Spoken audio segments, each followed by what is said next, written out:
pretty sure we're almost there. Something just doesn't feel right about this whole thing. Yeah, I'm just not sure about this. Well, look. We already signed up, and there's no point in turning back now. Plus, it's a pretty simple job considering the fact that I'm trying to save up for a new... Yeah, for a new whip. We know. Didn't mean to flex how much more money I have. Huh? You and your whopping bank account total of $5,000? Yeah, okay. 5,000 more than you're rolling with. Oh, really? Me and you both know, bro. Ugh, can you guys shut up already? And I think that's the place. Yikes. Looks like Todd's house.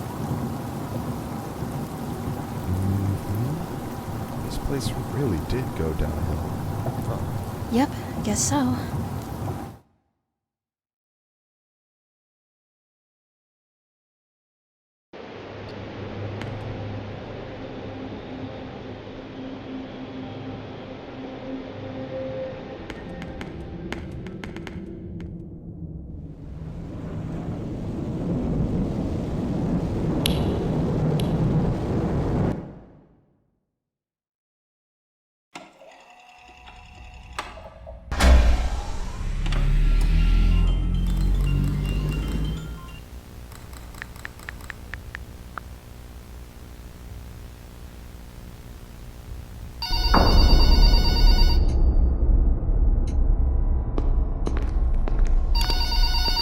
This place ain't scaring me.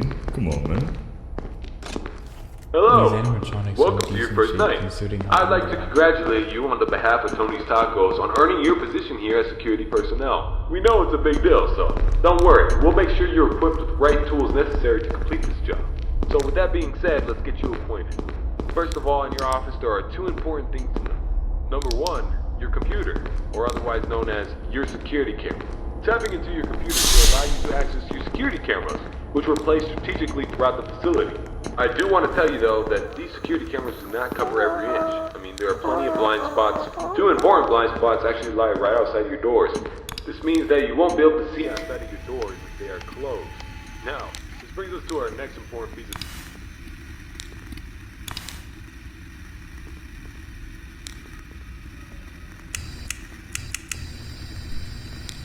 Since you're being chased or somebody's trying to break in, you can close these blast doors. Make sure that your safety is your priority. Now, these blast doors aren't anything to play with. They're not toys. They are highly dangerous and you stand underneath them. They will close on anything, so anything that's standing in its way, you can say goodbye to it. It's also critical to realize that these two doors, when closed, put an extreme amount of strain on our only two working generators. So if you don't plan to run out of power and lights on, then keep those doors open. Now, one at a time works, but two at a time is too much for our generators to handle. So please, be careful. Now that may lead you into the question of, well, where are these generators? I mean, if they do break down, is there anything you can do about it? Yeah, you can. We trained you on how to repair them, so let me tell you where they're located. Within your office, you'll see a newly installed flat-screen TV, which displays a digital map of the entire restaurant. This is going to come in handy whenever you need to locate something. Now, there should be alarm lights installed on that TV screen. These alarm lights will only enable whenever there's a malfunction or a shutdown of any sort. So if a generator were to accidentally break down at some point, an alarm light should go off telling you exactly where you need to go to fix it. Luckily for you, the only two generators which power this entire facility are located in the same area, the parts and service region. The third and only alarm light in the arcade actually corresponds to the ventilation system. We have installed our ventilation reset switch in the arcade. I know it's unconventional, but our engineers decided that was the best spot for it. Knowing where the ventilation reset switch is located will be the deciding factor between life or death. The cons about purchasing an old abandoned pizzeria is that everything around it's pretty much historic. I mean, they're antiques, so your ventilation system sucks. Sorry to break it to you, but you're gonna have to reset it every once in a while. And since all the doors are locked here, you're not gonna have an extra airflow of air anytime soon. Oh, and there's one more thing I forgot to mention within your office. Towards the south wall in the back part of your office should be a small stage. On this stage should be an old and abandoned animatronic. Now this is a relic from the old pizzeria. If you're not good with puppets or anything of that sort, then you can keep the curtain closed. I mean, if you don't want to see it, make sure it doesn't see you. Am I right? And that brings me to my next point. There are a variety of other abandoned animatronics left over from the other pizzeria lying around here. This includes the front stage, parts and service region, the warehouse, you name it, there's at least something that we can salvage there. Not to worry, these animatronics are shut down, so there's no source of power anywhere within their rigs. So between me and you, there shouldn't be another incident. But that about covers it. It should be a very smooth night, uneventful. You should be able to get accustomed and acquainted with everything, and I hope to see you tomorrow. You have a good night.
This place ain't scaring me. Come on, man.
service.